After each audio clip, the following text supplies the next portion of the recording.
الله الرحمن الرحيم. الصلاة والسلام على أشرف الخلق أجمعين سيدنا محمد عليه أفضل الصلاة وأتم التسليم. الحصة اللي فاتت اتكلمنا على بداية الشابتر وأخذنا الفرق ما بين أنواع الموشن والفيلوسيتي، وإن في منها سكيلر وهي السبيد وفي منها فيكتور وهي الفيلوسيتي. واخدنا اكزامبل على الكلام دوت. وقفنا فين؟ وقفنا عند اخر الكومباريزون، صح؟ واخدنا اليونيفورم والنون يونيفورم وشرحنا الفرق ما بينهم، ان اليونيفورم بيمشي equal displacement in equal periods of times، اما non-uniform equal displacement in unequal periods of times، او العكس، مهم واحدة equal والتانية unequal، صح كده؟ طيب النهاردة هنتكلم على موضوع مهم جدا اللي هو instantaneous velocity والaverage velocity. والموضوع دوت بيبقى من المواضيع اللي مش واخد حقه في الشرح، انما هو من اهم المواضيع في الشابتر دوت. مش عارف تنطق instantaneous velocity، قولها instant velocity، السرعة اللحظية او السرعة في لحظة ما. لو جينا كده ورجعنا على اليونيفورم فيلوسيتي والنون يونيفورم. يونيفورم velocity ونون يونيفورم velocity. حد فاكر الجراف بتاع دوت كان عامل ازاي؟ ستريت لاين عامل ماشي، يبقى دي وتي ستريت لاين بالشكل ده، تمام؟ حلو. دوت عامل ازاي؟ دي وتي كيرفد لاين بهذا الشكل. يبقى ده بيعبر عن اوبجكت بيتحرك بيونيفورم فيلوسيتي، يعني الاوبجكت دوت كفر ايكوال ديسبليسمنت ان ايكوال بيريودز اوف تايمز، كل ثانيه نفس الديسبليسمنت نفس الديسبليسمنت نفس الديسبليسمنت، فيطلع ستريت لاين بهذا الشكل. حلو. اما هنا لو جيت مثلا هنا ادي ثانيه، ادي الثانيه، ادي الثالثه، دي الديسبليسمنت المقابله ليها اهي. الثانيه الثانيه دي الديسبليسمنت المقابله ليها الحته دي. الثانيه الثالثه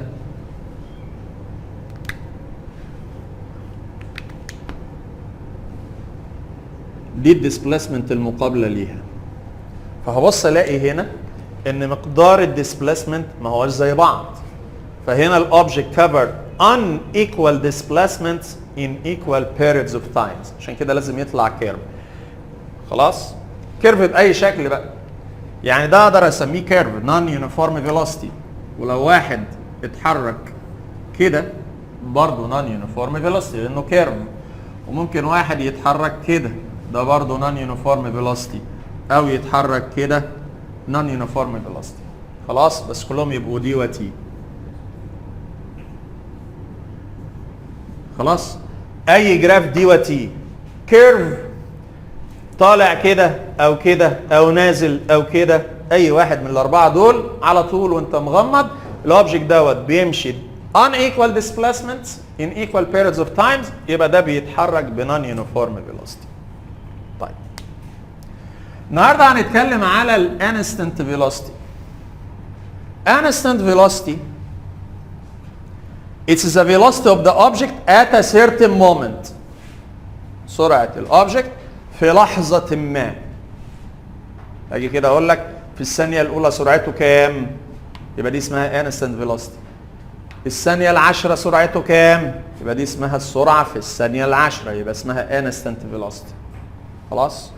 يبقى ال instant velocity it's the velocity of the object at a certain moment، في لحظة ما. To estimate، ده صعب بقى. To estimate this type of velocity لازم ترسم التنجنت في الجراف بتاعك او الكيرف بتاعك في اللحظة المطلوبة. where the slope بيعبر عن قيمة الانستنت فيلوسيتي. يعني ايه؟ ركز معايا في الكلام ده عشان الكلام ده خطير وصعب ومهم. اي جراف يا جماعة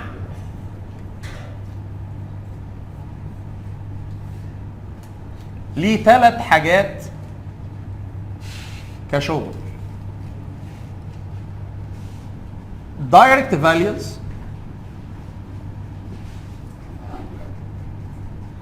قيم مباشرة، أو slope، أو area under curve. والناس تركز لي في الموضوع ده عشان مهم نفس الوقت صعب. direct values يعني قيم مباشرة. يعني ايه؟ يعني لما اجي كده اقول لك ده دي وده تي، وعندي ده تايم ودي ديسبليسمنت مشاها الراجل ده،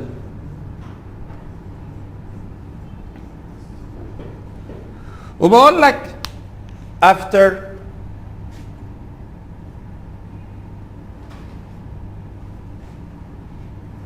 after 3 seconds الاوبجكت دوت كان على ديسبليسمنت قد ايه؟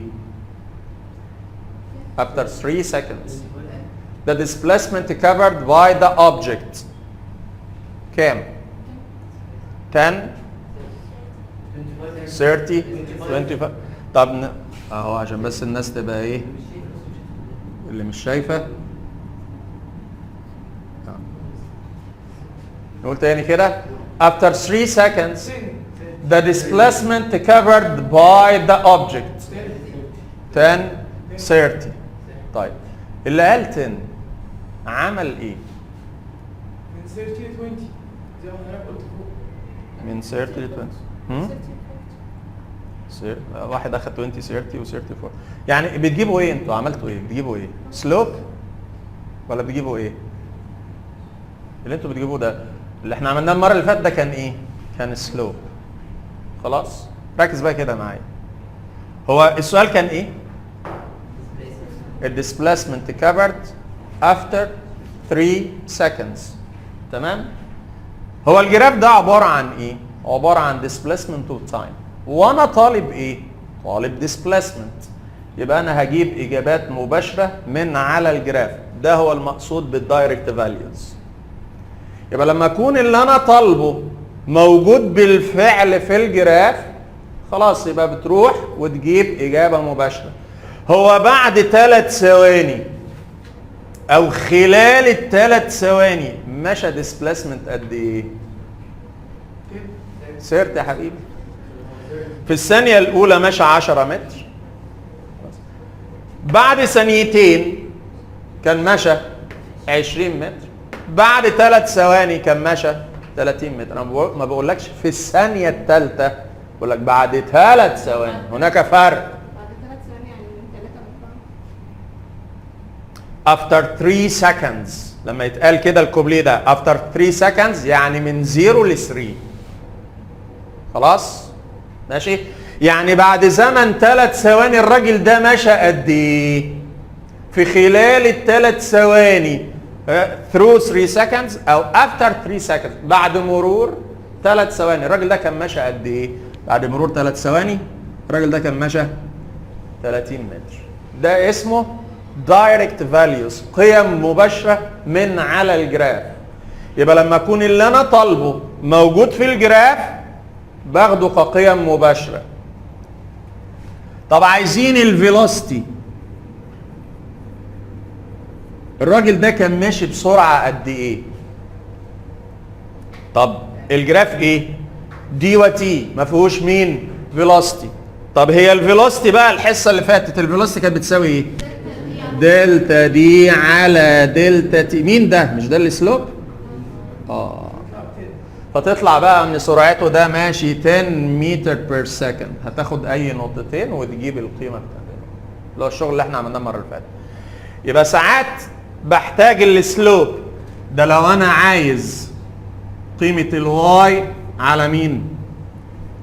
على الاكس. يبقى لو اللي انا عايزه مش موجود في الجراف هيتجاب بحاجه من الاثنين، لو ده على ده يبقى هشتغل السلوب، ولو الاثنين هيتضربوا في بعض يبقى هشتغل الاريا.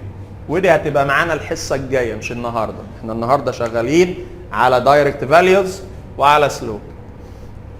يبقى اي جراف ليه 3 انواع من الشغل، يا قيم مباشره يا سلوب يا اريا اندر جراف، وانت اللي بتنقي على حسب نوع السؤال. خلاص ماشي؟ انا هو بيجيب لك رسمه واحده، ممكن الرسمه الواحده دي احط لك عليها 3 اسئله على حسب نوع السؤال، انت اللي هتحدد. يعني انا هنا لما قلت عايز الديسبليسمنت رحت على مين؟ على السلوب ولا على القيم المباشره؟ على القيم المباشره. طب لما طلبت الفيلوسيتي جرينا على السلوب، هو نفس الجراف. يبقى في انواع شغل مختلفه للجراف الواحد. الكلام ده ما كنتش بتاخده قبل كده بقى. يبقى عندي في قيم مباشره لو اللي انا عايزه موجود اوريدي في الجراف، او سلوب لو اللي انا عايزه مش موجود في الجراف بس اقدر اجيبه عن دلتا واي اوفر دلتا اكس الديفيجن بتاعهم، او الاريا اندر جراف لو اللي انا عايزه هو المالتيبليكيشن بتاعهم. خلاص؟ فخليك مركز في الحته دي. لما اجي بقى هنا الجراف اللي هو دوت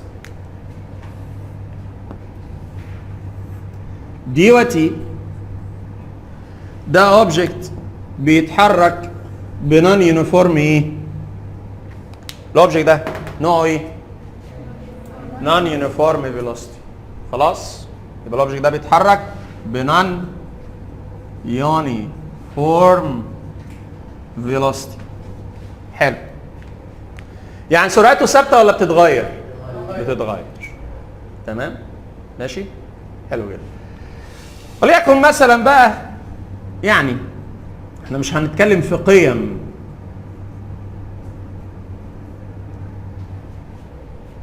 بقول لك الراجل ده سرعته في الثانية الثالثة وسرعته في الثانية الأولى. خلاص؟ سرعته في الثانية الثالثة وسرعته في الثانية الأولى، أنهي أكبر؟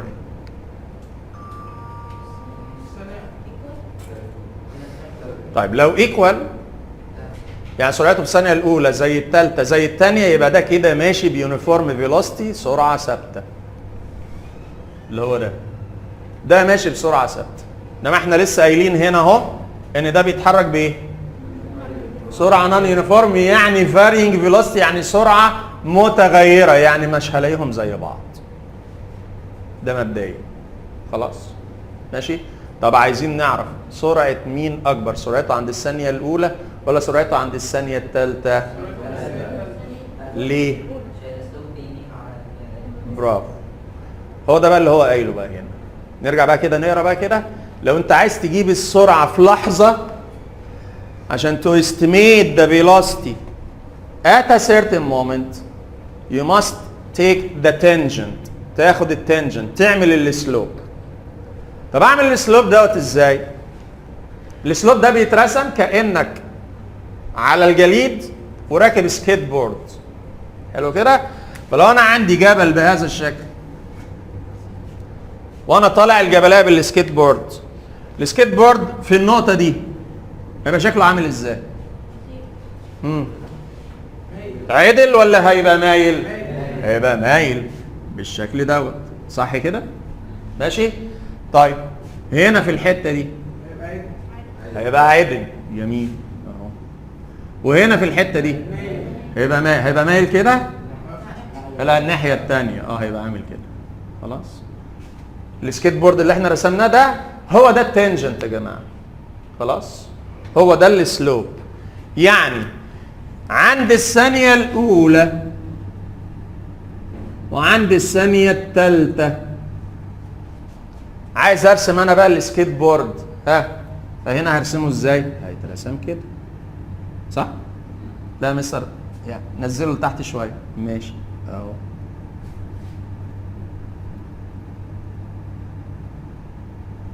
هنا هيبقى عامل ازاي؟ هيبقى عامل كده صح؟ ماشي؟ اهو هنا اهو وهنا اهو.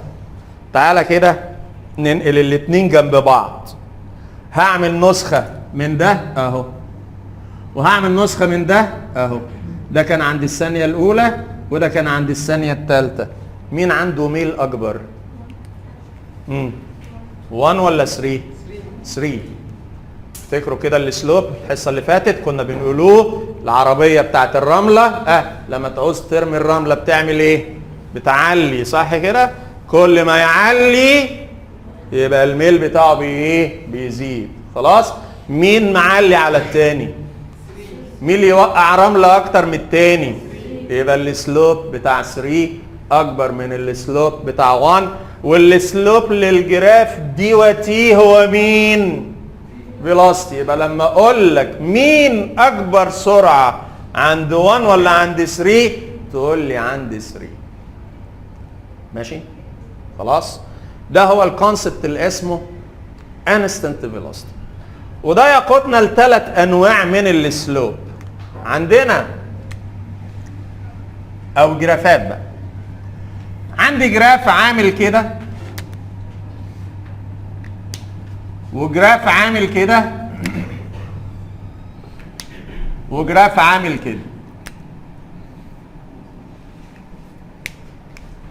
عادة لما بنيجي نتكلم على جرافات عادة بنتكلم على السلوب. خلاص؟ يعني بنسبة 80% شغلنا هيبقى سلوب. انما ده ما يمنعش ان عندنا دايركت فاليوز وعندنا وعندنا اريا. بس لما بنيجي نتكلم على جراف ان جنرال بنتكلم على مين؟ على السلوب. يعني انا هنا الجراف ده كان ما بين مين ومين؟ ما كان ما بين دي وتي. انا لما جيت اوصفه قلت ايه؟ فيلوسيتي. والفيلوسيتي تعبر هنا عن مين؟ عن السلوب صح كده؟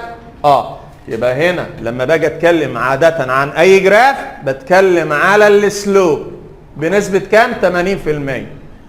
في نسبة 20% ممكن يبقى دايركت فاليوز او يبقى اريا. لما يجي لي جراف بهذا الشكل ده كده معناه يونيفورم سلوب. ولما اجي اتكلم على جراف زي ده معناه زيرو سلوب.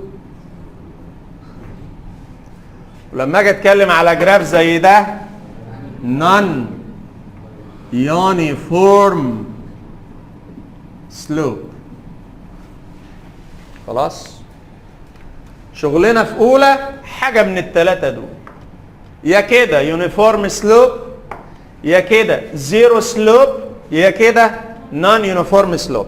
الزيرو سلوب ده عاده بيبقى له معنى تاني meaning، معنى اخر. خلاص؟ يعني ايه؟ يعني لما اجي كده اقول لك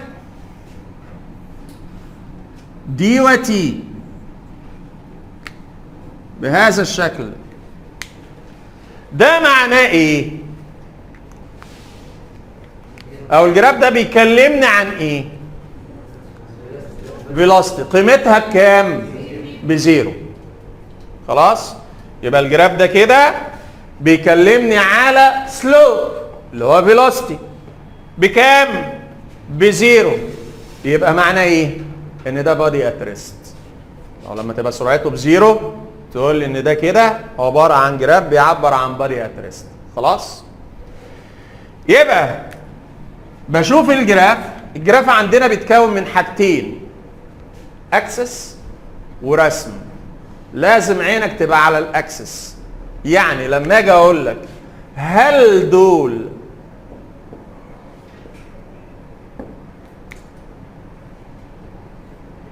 زي بعض؟ برافو. الجراف ده بيعبر عن اوبجكت بيتحرك بيونيفورم فيلوسيتي. يونيفورم سلوب فيلوسيتي. اما الجراف ده هناخدوه الحصه الجايه برضه بيتكلم عن يونيفورم بس اكسلريشن. خلاص؟ يبقى مش كل الجرافات شبه بعض اقول انهم زي بعض. يبقى الجراف عباره عن حاجتين، اكسس ورسم. الرسم ليه معنى والاكسس يديني معنى تاني اللي هو السلوب بالنسبه لي. الكلام ده في غايه الاهميه. عشان كده الحصه اللي فاتت لما اتكلمنا عن البنوته اللي اتحركت وكانت اتحركت كده وطلعت كده وكده، قلنا البنوته ديت كانت واقفه فين؟ يعني لو حطينا كده ارقام A B C D E F، ايوه قلنا كانت واقفه عند بي سي ودي اي، صح كده؟ عشان سرعتها في المناطق دي بكام؟ زيرو سلوب، زيرو فيلوسيتي، فكانت سرعتها بزيرو في المناطق دي. ما حدش قال لي سرعتها بزيرو هنا. ليه؟ لان هنا مش بزيرو، هنا عندها سرعه، لان السلوب ليه قيمه. خلاص؟ فمن A ل B سرعتها عند A نفس سرعتها عند B. الكلام ده احنا حسبناه المره اللي فاتت. خلاص كده؟ فالكلام ده في غايه الاهميه ومهم جدا. يبقى ده كده بالنسبه لي هو شغل الجراف، هنقعد نكرر فيه كل حصه لحد ما يبقى مهضوم. يبقى اي جراف عندي بيتضمن 3 انواع من الشغل، يا قيم مباشره، يا سلوب لو انا عايز الديفيجن بتاع الكميتين اللي عندي، يا اريا لو انا عايز اضربهم في بعض. نعم. هو ازاي الاسلوب عند السري اكتر من الاسلوب عند اهو هنا اهو، دي اعتبري دي عربيه، ادي هي العربيه. خلاص؟ ودي التانك اللي وراها اللي بيرفعه عشان يوقع العربيه. مين اللي مايل اكتر؟ حبيبي سري اكتر. بس انا لو مثلا حطيت هنا في الجراف 15 عند السري، الميل اكبر هو اللي يوصل للواي بانجل اقل. كل ما يميل على الواي يبقى ميله اكبر. مين مميل على الواي اكتر؟ خلاص. ايوه بس مش الاسلوب بجيبه ازاي بتاع خدي قيم.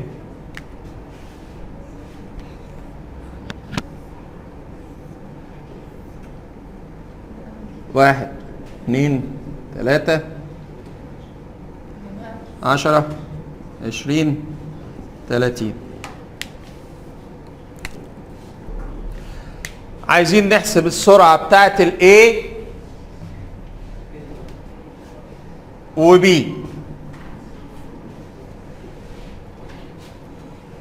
ماشي؟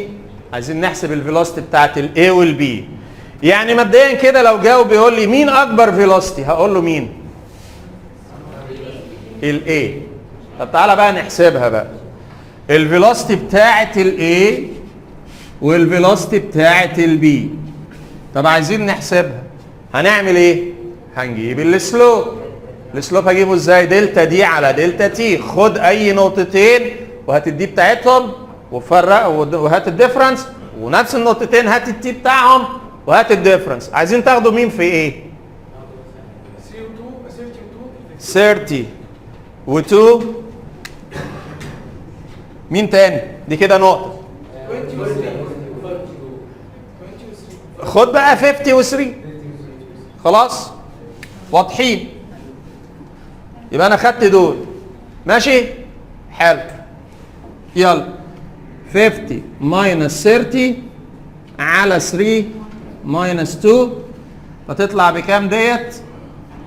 20 على 1 يبقى 20 متر بير سكند. هو الجراف مش مظبوط شويه بس ماشي مش مشكله. طب تعالى البي بقى. عايزين مين؟ خد 2 و 3 برضه. طب ينفع اخد نقط ثانيه؟ خد نقط ثانيه مش هتفرق معانا. طب خد 2 و 3 برضه. 2 و 3 يبقى 3 ماينس 2. طب 2 كان ال 3 الديسبيسمنت بتاعتها بكام؟ ب 20. وال2 الديسبيسمنت بتاعتها بكام؟ ب 10. فتطلع 10 على 1 يعني 10 متر بير سكند. يعني الفيلوسيتي بتاعت الاي اكبر من الفيلوسيتي بتاعت البي. هي قاعده كل ما يميل اكتر يبقى القيمه بتاعت السلوب بتاعته اكتر من غير ما اجيب بالارقام. هو ما ينفعش اجيب الفيلوسيتي من الكيرف؟ كيرف ايه؟ ما هو انا هكمل كده، يعني انا لو بكمل انا هستنى كده. انت عايزه نفس الارقام؟ ده شغلانه وهم. مش قصدي يعني عند نقطة 3 دي نقطه 3 هنا لو ها. قلت ان في وشها 15 اللي في وشها 15 ها، واحد في وشها 10 وهنا دي 10 مستحيل، دي هتبقى 2. لو دي 15 دي مستحيل تبقى 10. ماشي ها، وبعدين هتبوظي لي الحصه. ها بعدين عايزه ايه؟ يعني انا كنت في دماغي 10. 10 فهتقسمي 10 على 1 ودي 15 على 3. غلط، لان انت كده خدت نقطه واحده، لازم تجيبي نقطتين، ودي شغلانه وهم. لازم بقى تجيبي لي نقطه هنا ونقطه هنا وتطرحيهم من بعض وتجيبي السرعه، ونقطه هنا ونقطه هنا. شغلانه هتجيبي لي انا النقطه. الحصه باظت كده خلاص. خلاص هي بالنظر، اللي يميل على الواي اكتر يبقى قطعا مما لا شك فيه ان عنده سلوب اكبر. الدليل اهو. خلاص ماشي. هنا غلط ان انا اجيبها بنقطه، لان احنا اتفقنا ان الفيلوسيتي ما هياش ديسبليسمنت اوفر تايم، انما تشينج ان ديسبليسمنت على التشينج ان تايم. فالقصه كلها ان انا بحول النقطه دي لستريت لاين عشان اقدر اجيب السلوب بتاعه، لان اي سلوب لللاين الواحد بنفس القيمه، وده موضوع صعب عليكم فمش عايزين نخش فيه. يبقى بالنظر كده لما يميل اكتر على الواي يبقى ده عنده سلوب اكبر. نعم الواي اكسس اهو.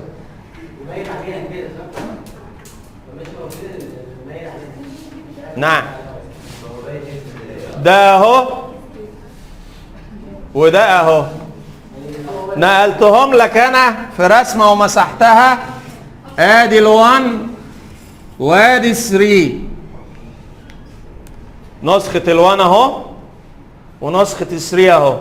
مين اللي مميل على الازرق اهو؟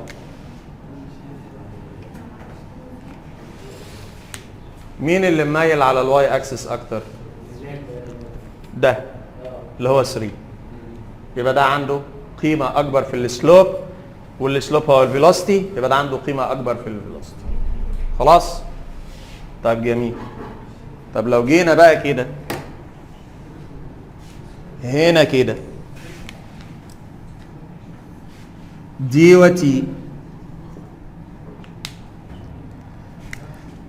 واحد اتحرك الحركه دي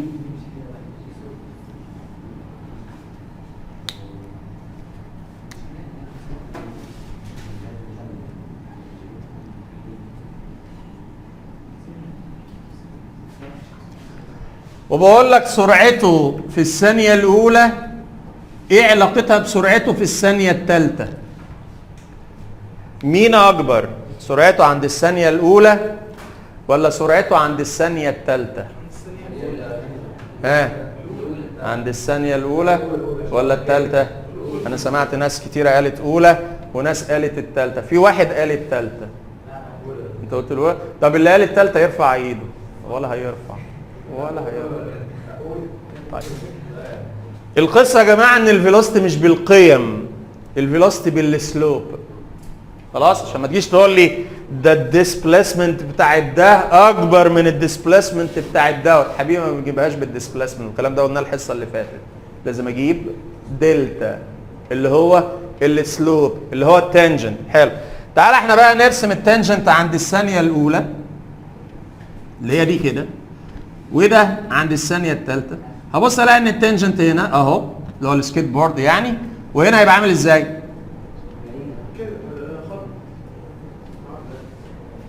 صح؟ حد عارف السرعه بتاعت الاوبجكت ده عند 3 بكام؟ بزيرو. الاوبجكت ده سرعته هنا بصفر. معقوله؟ ده عامل اعلى ديسبليسمنت يا حبيبي. الفيلوسيتي مش ديسبليسمنت على التايم، اللي تشينج في الديسبليسمنت في اللحظه دي تغير الديسبليسمنت مفيش، يبقى كان واقف. خلاص؟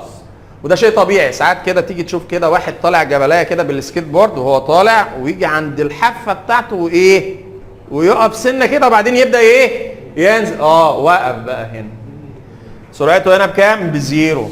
يبقى اكيد عند 1 اكبر من عند 3، يعني هنا السرعه ليها قيمه وهنا السرعه اقل. طب عايزين سرعته عند الثانيه الثانيه، ايه علاقتها بالثانيه الاولى؟ اصغر منها. خلاص. ليه؟ اهو مين مميل اكتر، ده ولا ده؟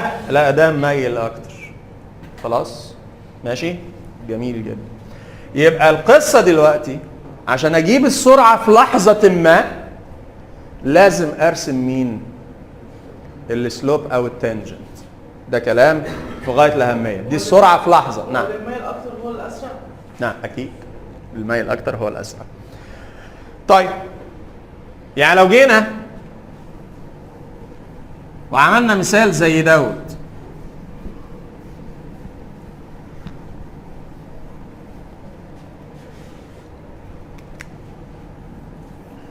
وركز معايا، ده اوبجكت A وده اوبجكت B وده تايم X. حلو؟ بقول لك at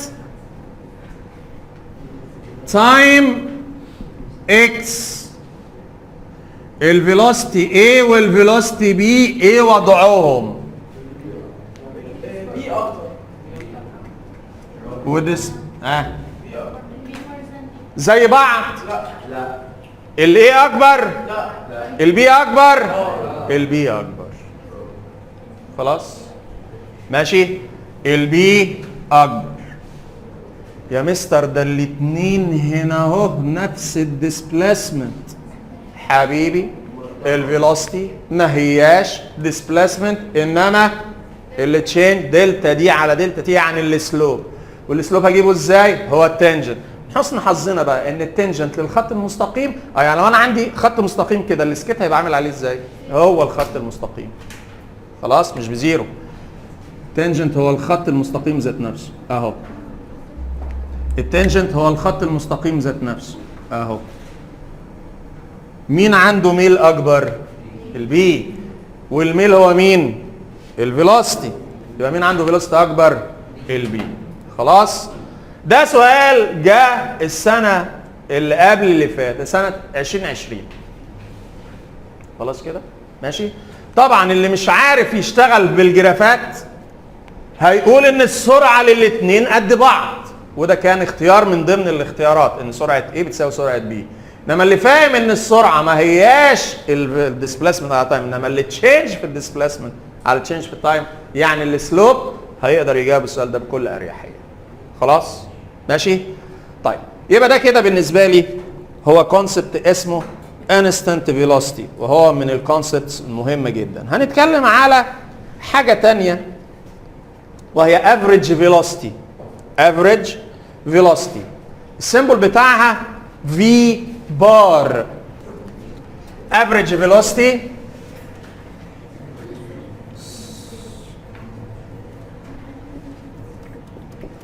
في بار، ما هياش داش. افريج اسمها في بار وليس في داش. مصر كانوا بيقولها لنا زمان في داش، لا دي في داش، انما دي اسمها في بار. خلاص ماشي. عارف كده لما تبقى في الاولمبياد وبتشيل بار الحديد وتقوم جاي رافعه كده، بيبقى شكل البار كده ولا كده؟ كده اهو. فده اسمه في بار. خلاص. يبقى الافريج فيلوسيتي هي في بار. ايه بقى الافريج فيلوسيتي؟ ده كونسبت مهم. ديفينيشن بتاعه اتس ذا توتال. حط لي خط تحت توتال. اتس ذا توتال ديسبليسمنت ما بين الستارتنج بوينت اند اندنج بوينت ديفايدد على التوتال تايم، مقسومه على التوتال تايم. يبقى خلي بالك بقى، الفي هي دلتا دي اوفر دلتا تي. اما الفي بار توتال دي على توتال تي. لما اكتب دي كده يبقى انا كل الديسبليسمنت بتاعت المساله، مش محتاج اكتب توتال، هي كده اسمها توتال ديسبليسمنت اوفر توتال تايم. خلاص؟ يبقى دي الفيلوسيتي ودي الافريج فيلوسيتي، دي السبيد ودي الافريج سبيد. خلاص؟ لان السبيد غير الفيلوسيتي والافريج فيلوسيتي غير الافريج سبيد، دي حاجه ودي حاجه، دي مرتبطه بالديسبليسمنت ودي مرتبطه بالديستانس. نعم، السم بتاع كل الرحله من اولها لاخرها. خلاص؟ يبقى توتال ديسبليسمنت ديفايدد على التوتال تايم. يبقى عشان اجيب الافريج فيلوسيتي خلاص لازم ابدا من اول بدايه لاخر نهايه. طيب عندي معلومه في غايه الاهميه.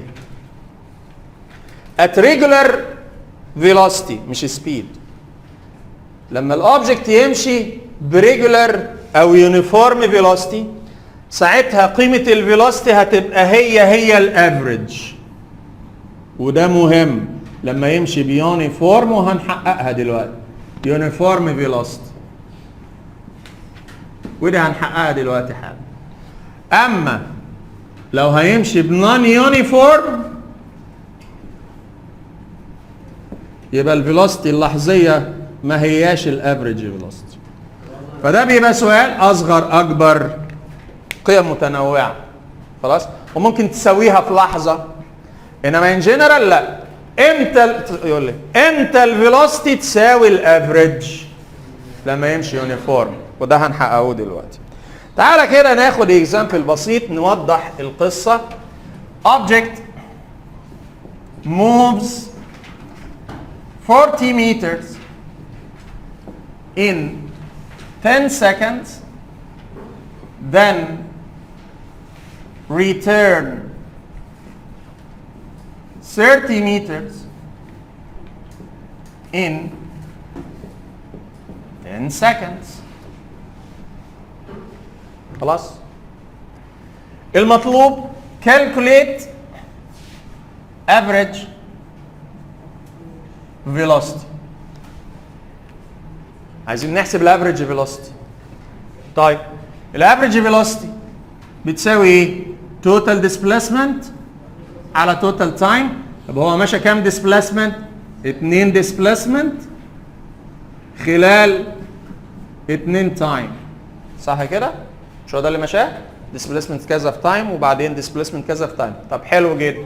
طب الديسبليسمنت اللي الراجل ده مشاها كام؟ عايز حد يمليني. مشى 40 بلس لا نيجاتيف 30. اوه ليه؟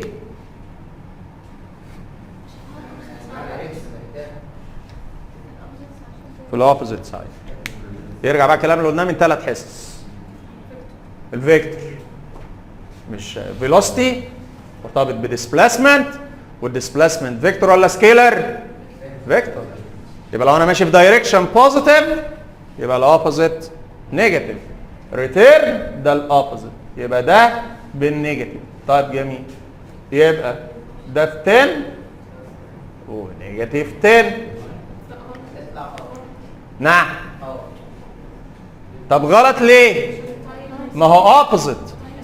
التايم سكيلر والسكيلر ماله؟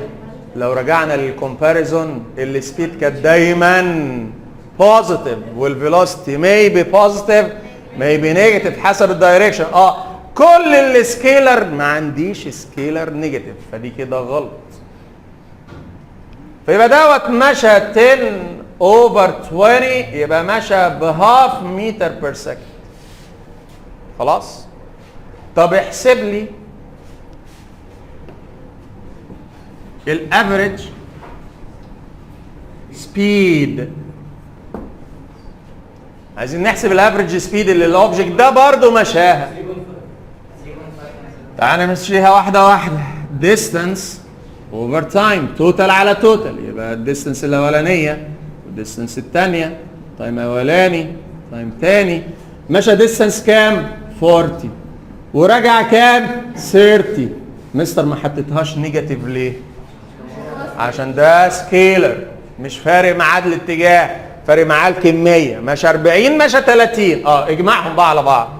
عشان كده التايم برضو هو ما فيهوش بالنيجاتيف.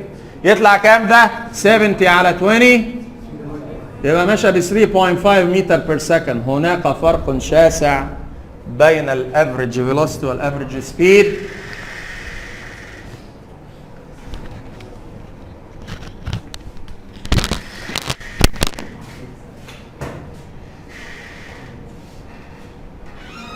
يبقى في فرق ما بين الافريج فيلوسيتي والافريج سبيد، لان دوت بيعتمد على الديسبليسمنت وده يعتمد على الديستنس. فلا بد ان يكون فرق، لان احنا في حصه الديستنس والديسبليسمنت اثبتنا ان عمر الديستنس ما كانت بتساوي الديسبليسمنت، دايما في فرق ما بينهم، ودايما الديستنس كانت ايه اكبر، فدايما السبيد هتبقى ايه اكبر. خلاص ماشي، ما عدا حاله واحده انه ماشي في ستريت لاين في وان دايركشن، فساعتها الديستنس هتساوي الديسبليسمنت ان ماجنتيود والافريج فيلوسيتي هتساوي الافريج سبيد ان ماجنتيود. طيب لو عندي بقى كل واحد كده في كراسته، واحد مشى 24 متر في 10 seconds، 12 meters في 5 seconds، 24 meter في 10 seconds. عايزين نحسب الافريج velocity وسبيد. بالنسبة للافريج velocity هي total displacement على total time. جميل حلو. في ناس حلوها كالآتي، ان التايم اللي مشاها 10 و5 و10 جميل، الديسبليسمنت اللي اتحركها الاوبجكت دوت راح يمين 24، نزل لتحت شويه ب 12 ورجع 24. خلاص، فطالما ده الاتجاه ده عكس ده، يبقى طالما انت خدت ده بالبوزيتيف يبقى لازم تاخد ده بالنيجاتيف، لازم تحط النيجاتيف. خلاص، فتطلع في الاخر ب 12 على 25. جميل، خلي بالك بقى. طب في حل تاني؟ طبعا. ايه الحل التاني وهو الاصح بقى؟ هو ايه هو الديسبليسمنت اللي مشاها الاوبجكت دوت؟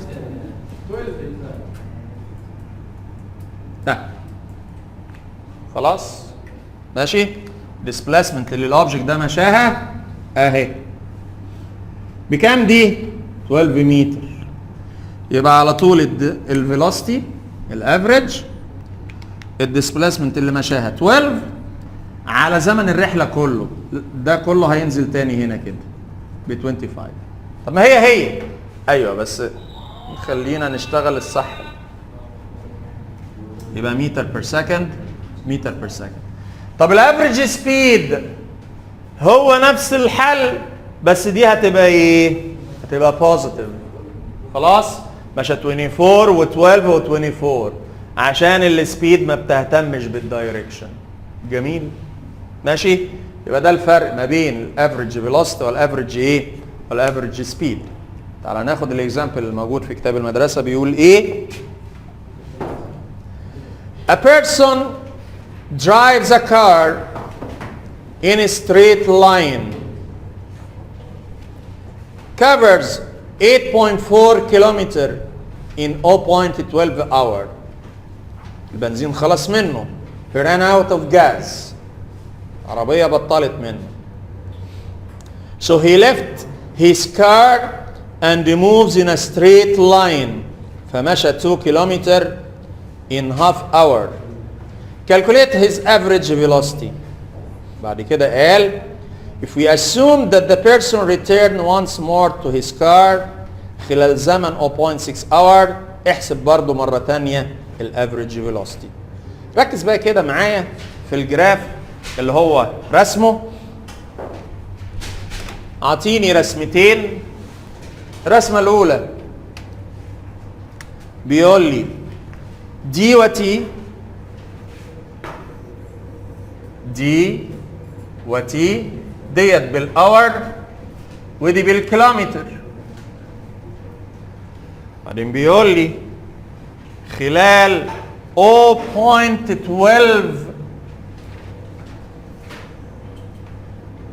دي كده 0.12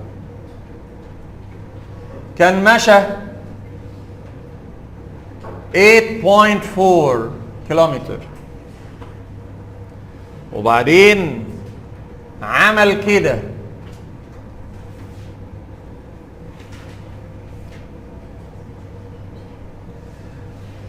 دي كده حوالي 0.62،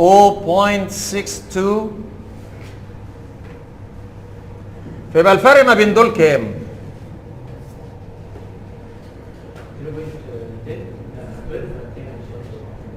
0.12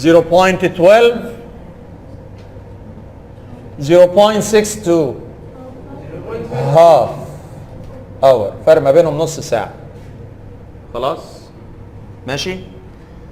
هنا ديت 10.4 يبقى الفرق ما بينهم كام؟ 2. هو قال مشى 2 كيلو في نص ساعة. خلاص ماشي حلو. عايز الافريج فيلوسيتي. الراجل ده عايز مين؟ عايز الافريج فيلوسيتي. الافريج فيلوسيتي تتحسب ازاي؟ توتال ديسبيسمنت على توتال تايم. الراجل ده مشى مسافة قد ايه؟ 10.4. لا ما رجعش، هو مشى 8. لا ده مسألتين، دي مسألتين. المسألة الأولانية خلاص انه مشى 8.4 عربية ركنت منه، وبعدين مشى 2 كيلو للبنزينة. خلاص يبقى مشى 8.4 و2 ديت مشاها في 0.12 ودي مشاها في هاف. خلاص لم نفسك انت اهو. فيبقى مشى 10.4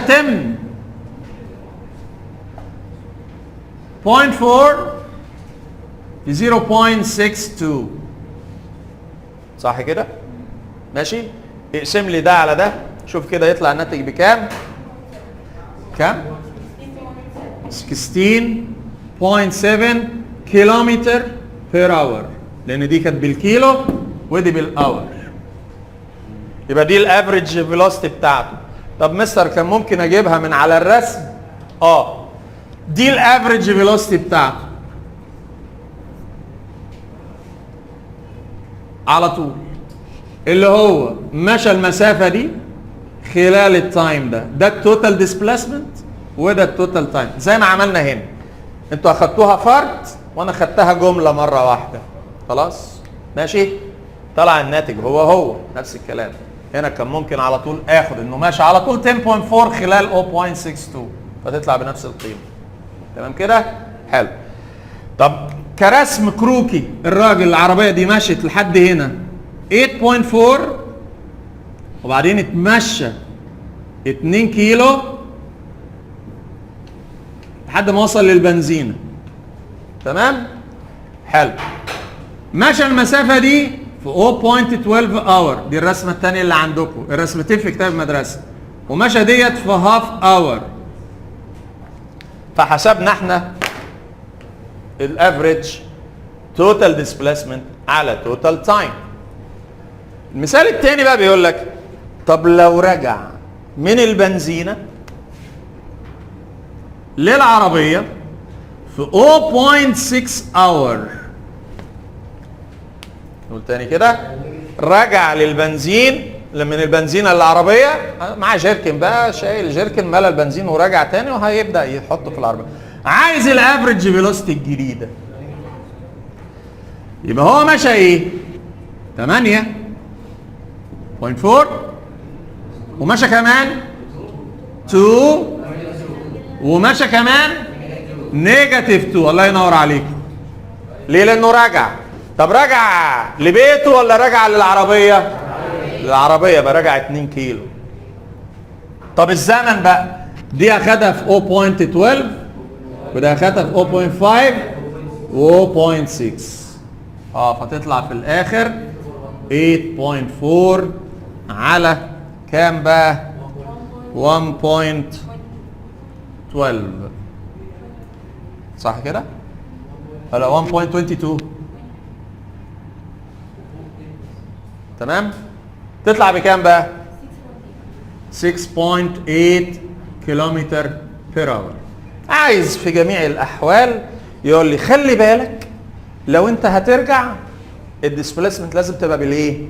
بالنيجاتيف، عشان ده اوبوزيت دايركشن، عشان ده فيكتور، وده الكلام اللي احنا قاعدين نتكلم فيه بقالنا كذا حصه. جميل جدا. ده كده خلص بالنسبه لي الليسون بتاع ايه؟ بتاع الكتاب. خليك بقى كده معايا.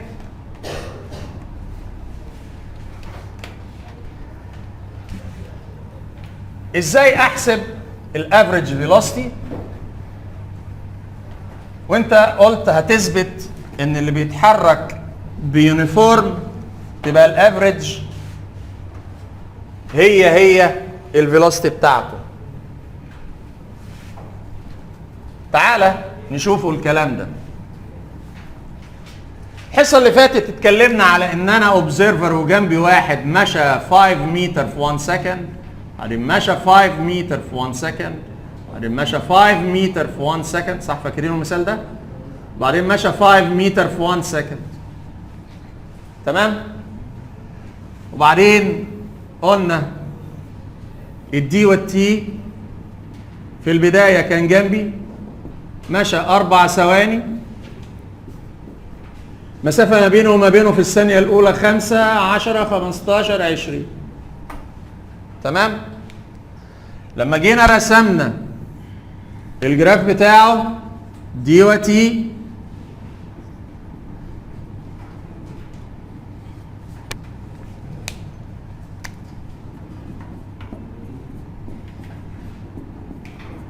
بعد ثانية كانت الديسبليسمنت ما بيننا 5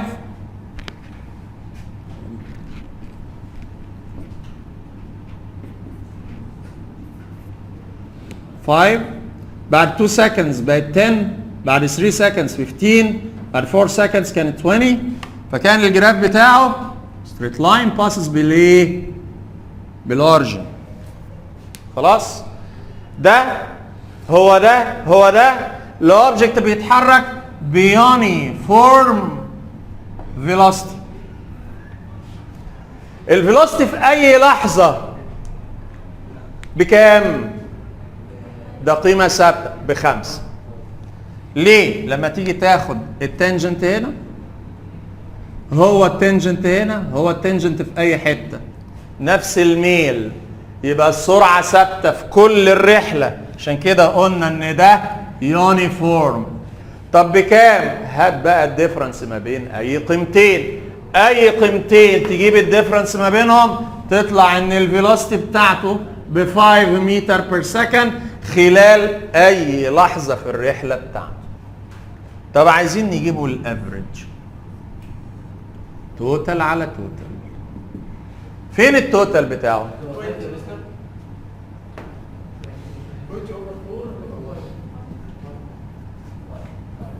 مالهم؟ ايكوال. قاعده يبقى امتى الافريج تساوي الفيلوسيتي بتاعت الاوبجكت؟ لما يمشي ايه؟ يونيفورم. طب تعال ناخد المثال الثاني اللي هو كان نون يونيفورم. انا كنت هنا وهو جنبي، الثانيه الاولى مشى 5 متر في 1 سكند، الثانيه الثانيه لوحدها مشى 10 متر في 1 سكند. نعم 15 متر في 1 سكند. يعني ايه موجود في الكتاب؟ هتلاقي الرسم موجود. بعدين مشى 20 متر في 1 سكند. يبقى لما اجي اعمل الجراف او التيبل دي وتي، الراجل ده حركته اخدت 4 seconds، بعد اول ثانيه كانت الديسبليسمنت 5، بعد ثانيتين 15، بعد 3 seconds وصلت 30،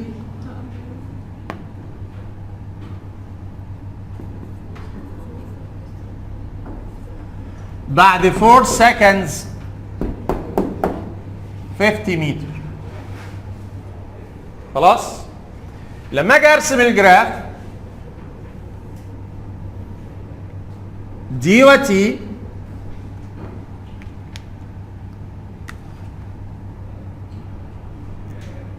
one, 2, 3, 4, 10, 20, 30, 40, 50.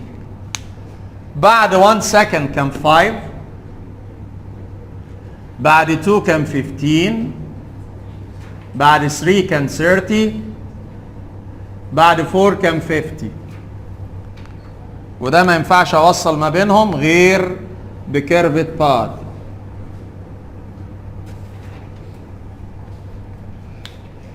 خلاص؟ حلو حلو. لما اجي هنا مبدئيا هلاقي ان سرعته هنا غير هنا غير هنا غير هنا. سرعته بتزيد مع مرور الوقت. طبعا هيبقى صعب نحسبها، بس عامة لما اجي انا عايز احسب الافريج فيلوسيتي بتاعته هتبقى 50 اوفر 4، صح؟ تطلع بكام ديت؟ ها 12.5 متر بير سكند. يبقى الاوبجكت دوت سرعته 12.5 متر بير سكند. دي الافريج فيلوسيتي بتاعته. وهي الافريج هي احد انواع اليونيفورم يا جماعه. الافريج هي احد انواع اليونيفورم. يعني ايه؟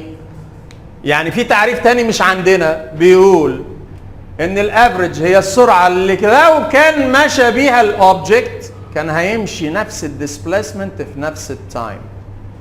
ده في الاربع ثواني مشى كام؟ 50 متر، وهو ماشي بسرعات مختلفه. يعني خلال الثانيه الاولى سرعته كانت كام؟ 5. خلال الثانيه الثانيه سرعته كانت كام؟ 10. خلال الثانيه الثالثه سرعته كام؟ 15. 20. 5 و10 و15 و20، والافريج ولا واحده فيهم. صح كده؟ افريج مختلفه عن الفيلوسيتي. جميل. طب تعالى لو مشى بالسرعه دي خلال ثانيه هيمشي كام؟ 12 ونص. الثانيه الثانيه هيمشي كام؟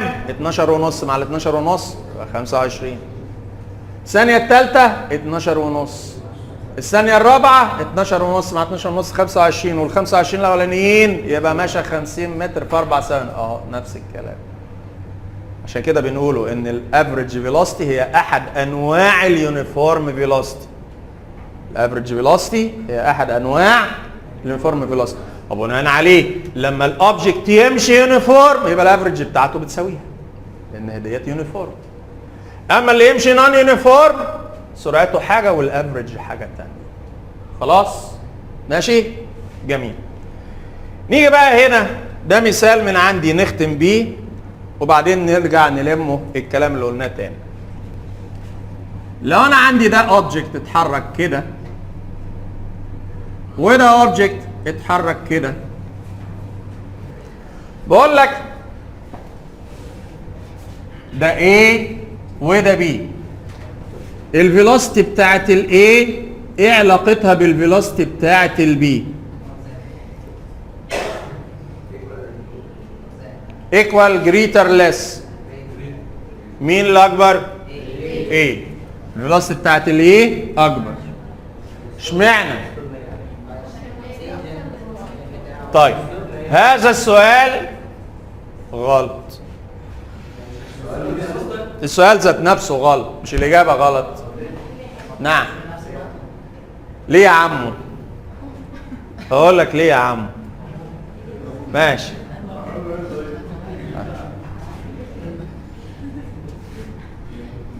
الفيلوسيتي اوف A ايه علاقتها بالفيلوسيتي اوف بي؟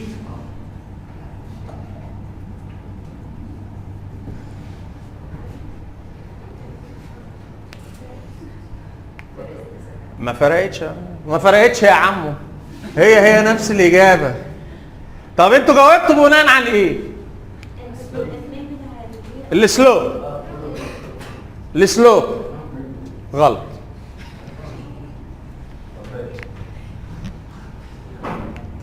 ليه؟ لا سيبك بقى من ده. ليه السلوب غلط؟ طب هو السلوب بتاع الجراف ده يديني مين؟ كله بص على الرسم وما بصش على الاكسس. يديني ايه؟ اكسلريشن. احيه قلتهم يا اللي ما اعرفش ايه. تمام. هي هتبقى كده، هتتغفل. انت شغال سلوب سلوب سلوب سلوب سلوب، يوم يجيب لك دايركت فاليوز. هنا دايركت فاليوز لان الجراف عندي فيلوسيتي والتايم. هو عايز ايه؟ فيلوسيتي موجوده على الجراف. مش موجوده الفيلوسيتي على الجراف؟ ما هي مين دي؟ فيلوسيتي. يبقى دايركت فاليوز.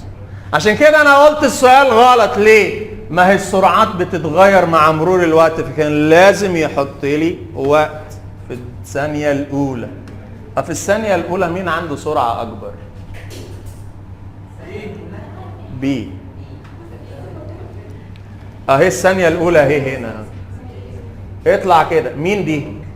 سرعه الاي. طب كمل كده. مين دي؟ سرعه البي. مين اللي اكبر؟ البي. خلاص.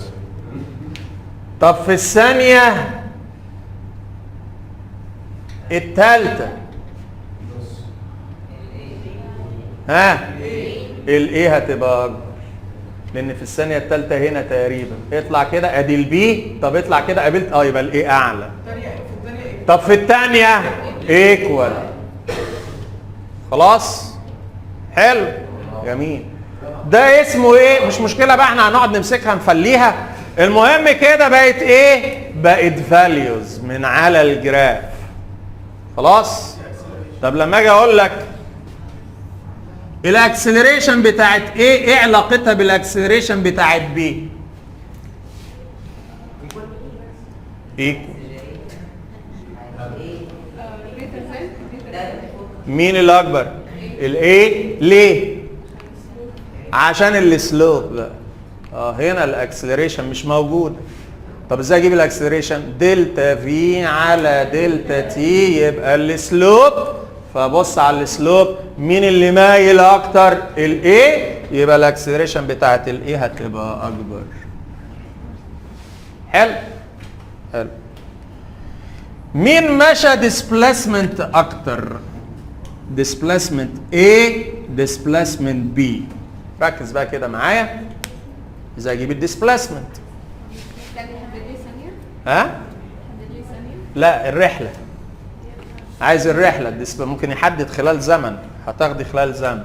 عايز الديسبليسمنت بتاعت الرحله. مين مشى ديسبليسمنت اكبر؟ خلاص يا مستر، طالما فيلوسيتي البي اكبر. يا ابني ما طلعتش. البي اكبر في لحظه والاي اكبر في لحظه وقد بعض في لحظه ثانيه. الدنيا متكعبله فانا مش عارف مين اكبر. خلاص. طب اجيب الديسبليسمنت ازاي؟ والله مبدئيا احنا حاليا عندنا مجازا ان الفيلوسيتي مجازا ماشي دلتا بي عشان هي فيلوسيتي بتتغير.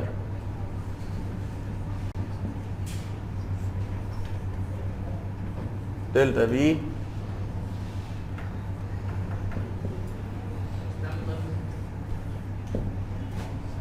لو عايز الديسبليسمنت هضربهم. يعني امسك الاكسس دول هضربهم. طب احنا كنا قلنا لو فاليوز هجيبها دايركت على طول. لو عايز الديفيجن هجيب السلوب. لو عايز المالتيبلاي هجيب الاريا. هجيب مين؟ الاريا. اريا اندر جراف هي المساحه اللي تحت الخط لحد الاكس اكسس. يعني هجيب الاريا دي للبي واجيب الاريا دي للاي. طب عشان ما نبوظهاش بقى، ركز بقى كده معايا. تعال نجيبه الديسبليسمنت بتاعه الاي. لا انت برضه خدتي قيم، انا عايز اريا. عايزين نجيبه الاي، الاريا اللي تحتيه. هو الاي دوت الاريا اللي تحته شكلها ايه؟ تراينجل، صح كده؟ واريا التراينجل بتتجاب ازاي؟ هاف البيز في الهايت، يبقى هاف. فين البيز؟ اهي بكام؟ ب4. فين الهايت؟ اهو بكام؟ ب40. يبقى الراجل ده مشى ديسبليسمنت 80 متر. خلاص؟ حلو، ركزي معايا وسيب الرسم اللي بتعمليه. الديسبليسمنت بتاع البي، البي ده الشكل اللي تحتيه هو عبارة عن ايه؟ ها؟ بوليجون. خلاص؟ الشكل ده اسمه ايه؟ بيسموه ايه عندكم؟ ترابيزيوم. ليه قانون خاص للاريا بتاعته، هناخدوه في شابتر 4. طب ما انا ممكن اعمله حاجه بسيطه خالص كده، بقى ايه؟ بقى ريكتانجل وتراينجل. حلو حلو اهو.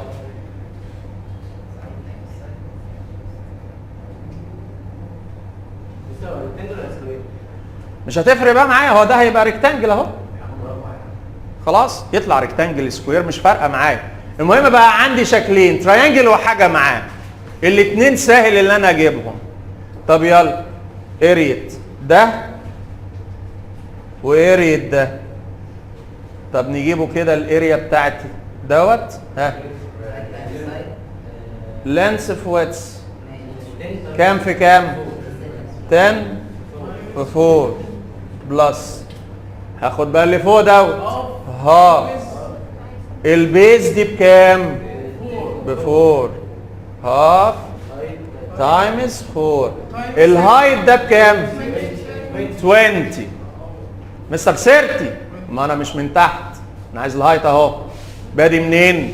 من 10، ناهي فين؟ 30. يبقى الهايت ده كام؟ 20. دول بكام؟ 80. ودول بكام؟ 40. يبقى ده ممشي كام؟ 120 متر. يبقى الديسبليسمنت بتاعت البي اكبر من الاي. خلاص؟ ماشي؟ يبقى ده جراف اشتغلنا فيه ايه؟ اشتغلنا فيه فاليوز وسلوب واريا، الثلاثه مع بعض. ماشي؟ حلو جميل. طب خليك معايا، لسه بدري، تسألش على الساعة. لو جيت كده بقول لك ده الفيلوسيتي وده التايم ودي 10 ودي نيجاتيف 10